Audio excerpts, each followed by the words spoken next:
பிதா குமாரன் பரிசுத்த ஆவியானவருக்கு மகிமை உண்டாவதாக. ஆமென். என் அன்பு சகோதர சகோதரிகளை, இந்த காலை தியான வேளையில் உங்களை சந்திப்பதில் மகிழ்ச்சி அடைகிறேன்.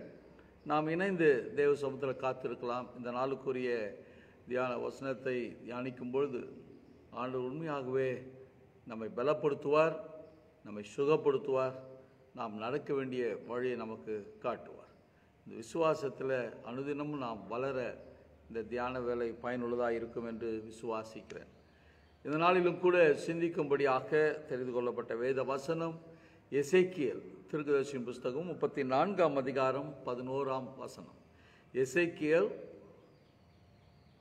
34ஆம் அதிகாரம் வசனம் 11.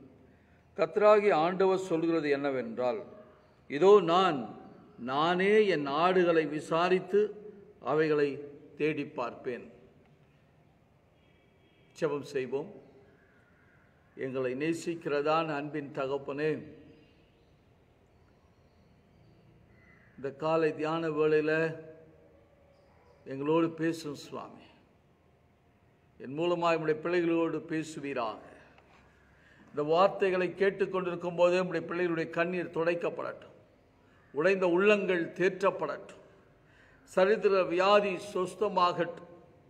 ஒரு நாளும் உம்முடைய பிள்ளைகள் சோர்ந்து போகாதபடிக்கு என் தேவனுடைய பிரசன்னம் உம்முடைய பிள்ளைகளை ஆளுகை செய்ய வேண்டும் என்று செபிக்கிறையா.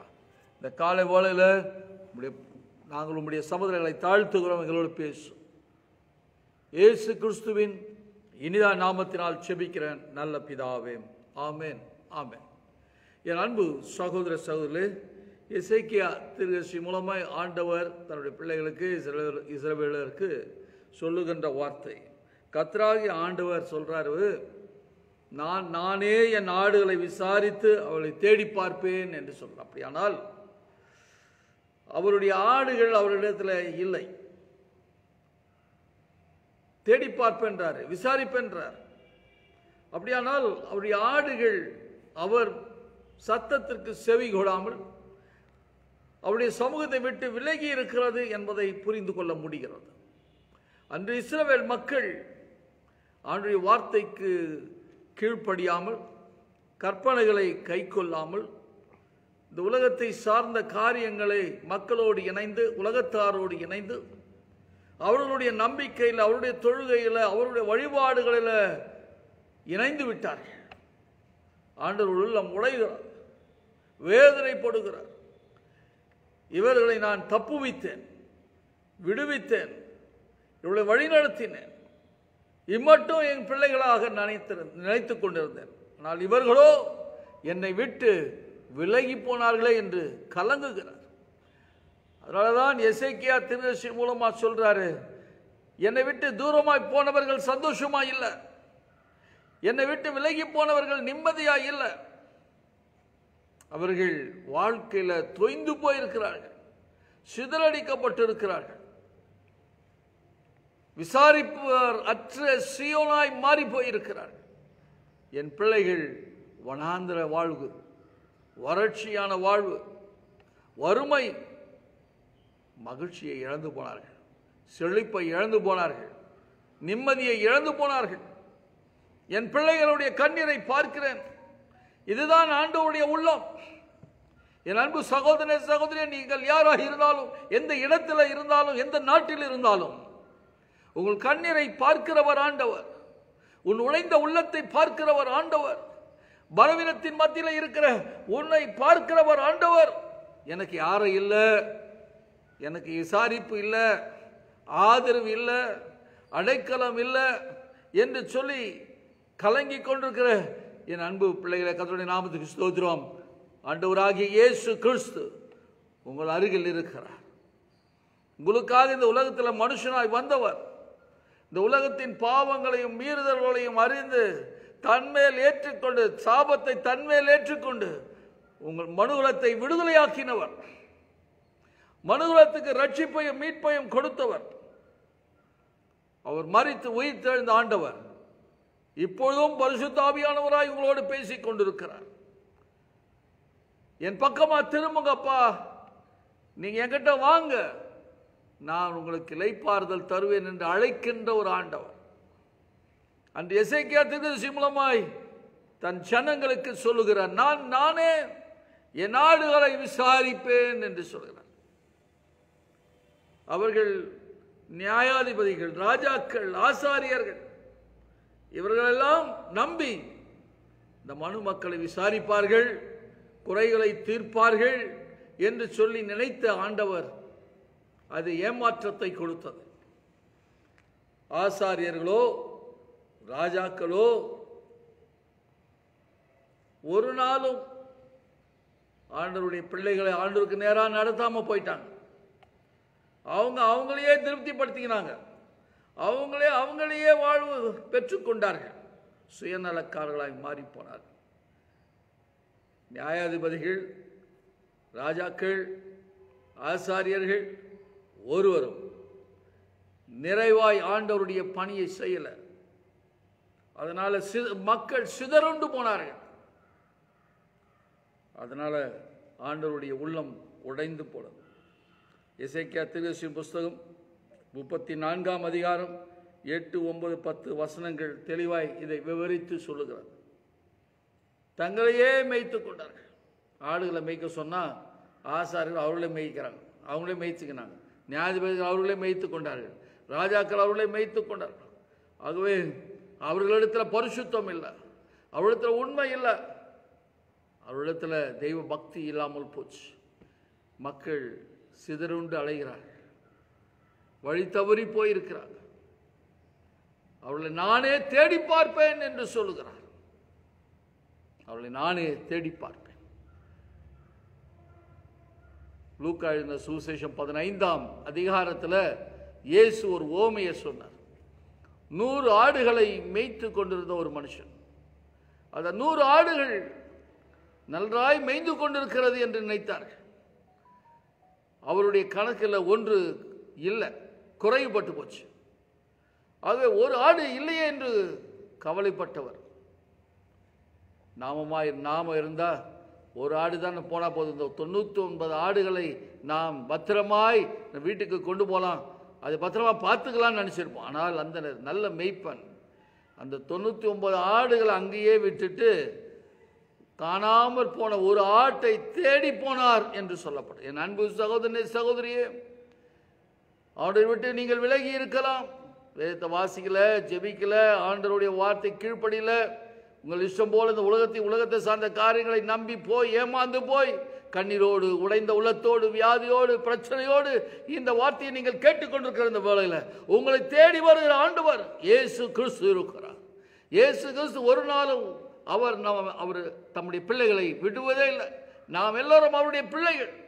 இந்த உலகத்தில் இருக்கிற அனைத்து மக்களும் ஆண்டவருடைய பிள்ளைகள். ஆண்டவர் அழகாய் சொன்னார், என்னுடைய சாயலிலேயே இந்த மனுமக்களை படைத்தேன் என்று சொன்னார். நாம் எல்லாம் ஆண்டவருடைய சாயலில் இருக்கிறவர். ஆகவே அன்பு சகோதரனே, சகோதரியே, ஆண்டவர் உங்களை தேடி வருகிறார். நீங்கள் இருக்கிற இடத்துல தேடி வருகிற ஆண்டவர். ஒரு ஆடு காணாமல் போன அந்த மேய்ப்பன் அதை தேடி கண்டுபிடிக்க மட்டும் அவன் சலித்து போவதில்லை.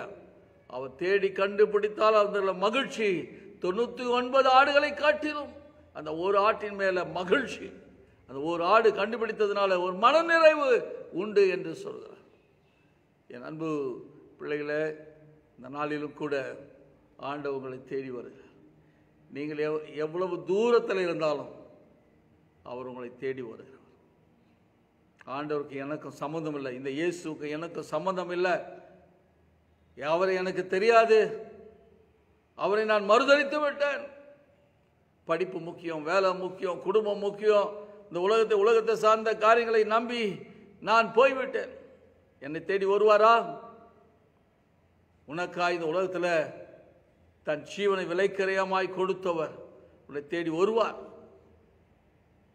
இந்த உலகத்தை சார்ந்த காரியங்களை நம்பி ஏமாந்தது போதும், ஆண்டவர் பக்கமா திரும்புங்க. அவர் உங்களுக்காக தன் ஜீவனையே விலைக்கரையமாய் கொடுக்கிறார். அழகாய் வசனம் சொல்லுகிறது.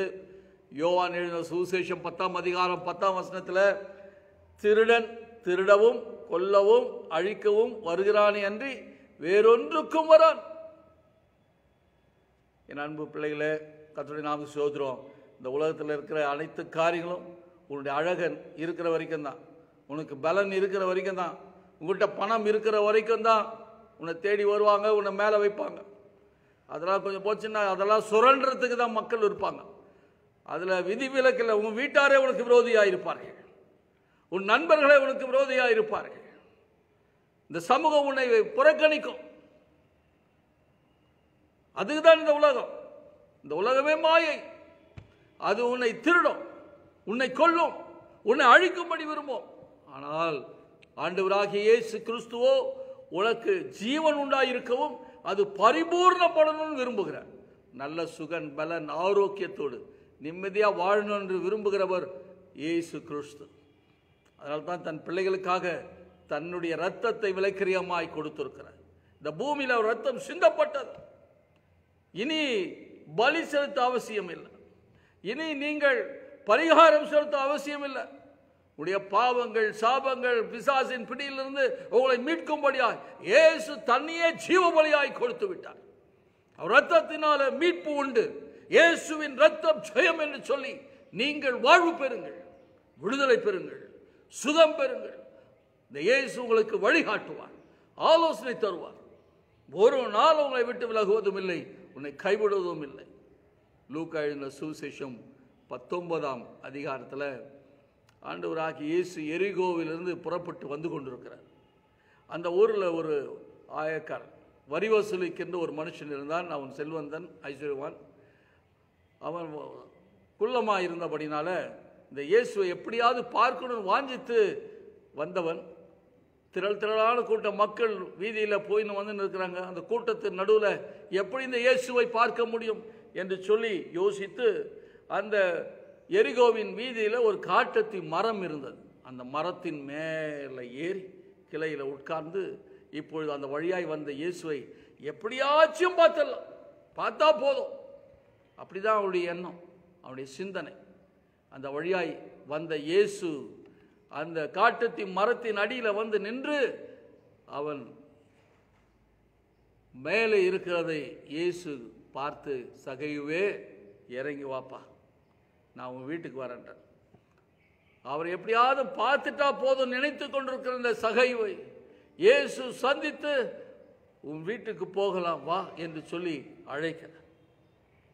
என் அன்பு சகோதரி சகோதரி, உன்னை தேடி விசாரித்து உனக்கு என்ன தேவையோ அதை கொடுக்கிறவர் ஆண்டவர்.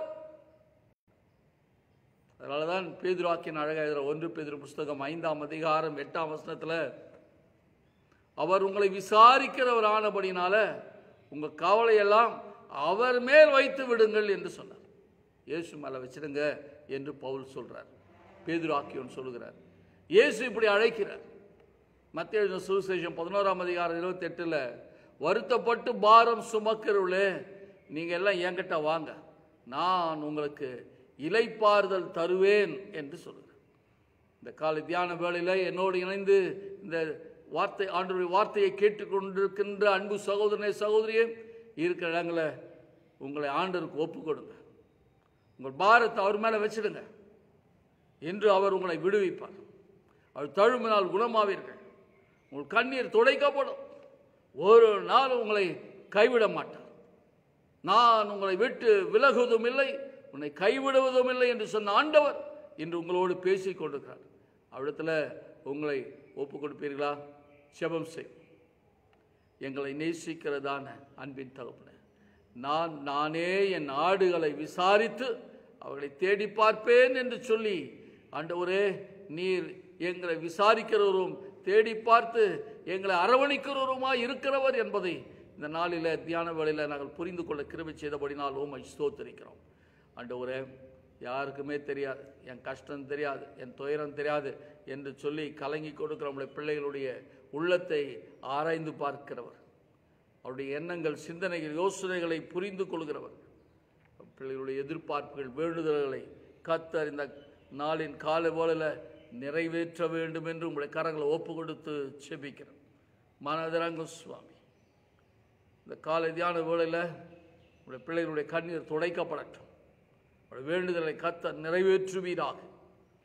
குடும்ப சமாதானத்தை தாங்க. அவருடைய காரியங்களை கர்த்தர் கைகூடி வரும்படி செய்யுங்க. இது கர்த்தர் உண்டு பண்ணின நாள். இதில் களி கூர்ந்து மகிழ கடவோம் என்று அழைக்கின்ற ஆண்டவர். உடைய பிள்ளைகள் இருக்கிற இடங்களில் ஒரு குறையில்லாதபடி காத்துக்கொள்ளுங்க. இப்பொழுதும் பிறந்த நாள், திருமண நாள் கண்டிருக்கிற உங்களுடைய பிள்ளைகளுக்காய் ஸ்தோத்திரம். ஒவ்வொருவரையும் உடைய கரங்களை ஒப்பு கொடுக்கிறோம். இந்த புதிய ஆண்டு ஆசீர்வாதத்தின் ஆண்டா மாற்றுங்க, மகிழ்ச்சியின் ஆண்டா மாற்றுங்க, மன நிறைவை பெற்றுக்கொள்கிற ஆண்டா மாற்றுங்க. படிக்கிற பிள்ளைகளுக்கு நல்ல படிப்பின் வரத்தை தாங்க. படிக்க வசதி வாய்ப்பை ஏற்படுத்துங்க. எங்கள் வாலிப சகோதர சகோதரிக்காய் செபிக்கிறேன். அவர்களை நீங்கள் சந்திங்க சுவாமி. அவருடைய விசுவாசத்தை நம்பிக்கை உறுதிப்படுத்துங்க ஆண்டவரே. அருமையான எங்கள் பிள்ளைகள் ஆண்டவரே திறமை உள்ளவர்கள், தாழ்ந்துகள் உள்ளவர்கள், நல்ல படிப்பு இருக்கிறது. அதற்கேற்ற ஆண்டவரே பயிற்சியில் இடம் கிடைக்க உதவி செய்யுங்க. நல்ல வேலை வாய்ப்புகளை ஏற்படுத்துங்க ஆண்டவரே. பிள்ளைகள் பெற்றோருக்கு ஆசீர்வாதமாக இருக்கட்டும், மன மகிழ்ச்சி கொடுக்கலாய் மாறட்டும். பிள்ளைகளுடைய தேவைகள் எதிர்பார்ப்புகளை சந்தியும். ஏற்ற காலத்தில் குடும்பங்களை அமைக்க, திருமணத்திற்கான ஆயத்தங்களை செய்ய, வாழ்க்கைக்கு ஏற்ற வாழ்வுக்கு ஏற்ற துணைவர்களை ஆண்டவர் கண்டு நல்ல குடும்பம் அமையணும்னு சொல்லி எங்கள் பிள்ளைகளுக்காக செபிக்கிறோம். திருமணமான பிள்ளைகளுக்காக விசேஷமாக செபிக்கிறோம். குழந்தை பாக்கியத்தை தாங்க, குடும்ப சமாதானத்தை தாங்க. கணவன் மனைவியாக இணைக்கப்பட்டவர்கள் ஒருவரை புரிந்து ஒருவரை ஏற்றுக்கொண்டு மனரம்யமாக வாழ உதவி செய்யுங்க. ஆண்டவரே குழந்தை பெற்றிருக்கின்ற பிள்ளைகளுக்காக செபிக்கிறேன். பலவீனங்களில் உம்முடைய பலத்தை அந்த அம்மாவுக்கு தாங்க, தாய்காருக்கு தாங்க. குழந்தை பெற்றிருக்கின்ற ஆண்டவரே வேலையில் ஏற்பட்ட எல்லா பலவீனங்களும் மாறட்டும். நல்ல சுகன் பலன் ஆரோக்கியத்தை தந்து காத்துக்கொள்ளும். குழந்தை வளர்ப்பதற்கு சகல வசதிகளை வாய்ப்பு தாரும். வேலை செய்கிற ஒவ்வொருவருக்கும் வேலை செய்ய திராணிய பலத்தை தாரும். வருமானத்தை ஆசீர்வதிங்க. அது குடும்ப தேவைகளுக்கும் பிள்ளைகளுடைய படிப்பு எதிர்காலத்துக்கு போதுமானதாக நீர் ஆசீர்வதிக்க வேண்டும் என்று மன்றாடுகிற சுவாமி. உங்களுடைய கரங்களில் ஒப்பு கொடுக்கிறேன். இம்மட்டும் கிருபியாய் இந்த குடும்பங்களை நடத்துகிறீர். குடும்பத்தை தலைமையேற்று நடத்துவதற்காக ஸ்தோத்திரம். பெரியவங்க, ஓய்வு பெற்றிருக்கிறவங்க, ஆண்டவர் முதிர் வயதுள்ள எங்கள் ஆண்டவர் ஒவ்வொருவரையும், ஒவ்வொரு சகோதரியுடைய கரங்களை ஒப்பு கொடுக்கிறேன். சோர்ந்து போகாதபடிக்கு அவர்களுக்கு வேண்டிய நல்ல சுகன் பலன் ஆரோக்கியத்தாங்க. உங்களுடைய நீதியின் வலது கரத்தினால் தாங்கிக் கொள்ளுங்க. ஆண்டவரை எங்களை விசாரிப்பதற்கு ஒருவர் இல்லை என்று கலங்காதபடிக்கு நீர் பக்கத்திலிருந்து ஆறுதல் படுத்துங்க. தைரியப்படுத்தும்படியாய் செபிக்க அவருடைய விசுவாசத்தை நம்பிக்கை உறுதிப்படுத்துங்க. ஆண்டவரே குடும்ப வாழ்வில் ஒரு குறையில்லாதபடிக்கு உடைய பிள்ளைகளுடைய குடும்பங்கள் ஆசீர்வாதமாக இருக்கட்டும். நாமும் தரிக்கப்பட்ட பிள்ளைகள் எங்கிருந்தாலும் அவருடைய செபத்துக்கு செவிகள் திறந்திருக்கிறது என்பதை நம்பட்டும். நிச்சயமாகவே முடிவு இருக்கிறது. நம்பிக்கை வீண் போகாது என்று இந்த காலவேளையில் உடைய பிள்ளைகளுக்கு கொடுக்கிற வார்த்தைக்காக உமக்கு ஸ்தோத்திரம். எதிர்பார்ப்போடு வேண்டுதலோடு காத்திருக்கிற ஒவ்வொரு பிள்ளைகளுடைய காரியங்களை கர்த்தர் கைகூடி வர செய்வீராக. கடன் தொல்லையினால், பிரச்சனையினால், பண பிரச்சனைகளால் கஷ்டப்படுகிற பிள்ளைகளுக்காக செபிக்கிறேன். படிக்கிறதுக்கு ஃபீஸ் கட்ட முடியலையே, பயிற்சிகளுக்கு பணம் கட்ட முடியலையே என்று சொல்லி கலங்குகிற பிள்ளைகள், வீடு வாடகை கூட கொடுக்க முடியலையே என்று கலங்கி கொண்டிருக்கிற பிள்ளைகள், இந்த நாளின் கால உழல நீர் அவளுக்கு போதித்து நடக்க வேண்டிய வழியை காட்டுங்கப்பா. அவள் மேலே உங்கள் கண்ணை வச்சு ஆலோசனை தாங்க. ஒரு நாளும் குறைவிட்டு போகாதபடிக்கு காத்துக்கொள்ளும். வியாதியின் மத்தியிலும் பலவீனங்களிலும் வீடுகளிலும் மருத்துவமனையிலும் இருக்கிற எங்களுடைய பிள்ளைகளுக்காக செபிக்கிறேன். ஒவ்வொரு சகோதரிக்காக செபிக்கிறேன். இந்த தியான வேளையில் பங்கு கொண்ட ஒவ்வொருவரையும் ஆண்டவரே உம்முடைய கரங்களை ஒப்பு கொடுத்து செபிக்கிறேன். அவருடைய தழும்பினால் குணமாவீர்கள் என்ற வசனம் இப்போ சரீரத்துக்குள்ளே கடந்து போகட்டும் ஐயா. அந்த உடைந்த எலும்புகள் கூடட்டும். இந்த நரம்பு மண்டலம், நரம்பு தாழ்ச்சி மாறட்டும் இயேசுவின் நாமத்தினால. கண்ணில் ஆண்டவர் இருக்கிற ஆண்டவரை கஷ்டங்களெல்லாம் எடுத்து நல்ல தெளிவான பார்வையை நீ தந்தரல முடியாது செபிக்கிறேன் ஐயா. சரீரத்தில் ஒவ்வொரு அவைகளும் சரியாக இயங்கட்டும். ஒவ்வொரு அவயங்களுக்குள்ளே ஜீவன் உண்டாகும்படியாக இயேசுவின் நாமத்தினால கட்டளை எடுக்கிறேன் ஐயா. நானோ அவைகளுக்கு ஜீவன் உண்டாயிருக்கவும் அது பரிபூர்ணப்படவும் வந்தேன் என்று சொன்னீங்களப்பா. மனதிறங்கும் சுவாமி. குறைவுள்ள ஒவ்வொரு சரீரத்திலும் நிறைவை நீர் கட்டிடும்படியா செபிக்கிறோம்.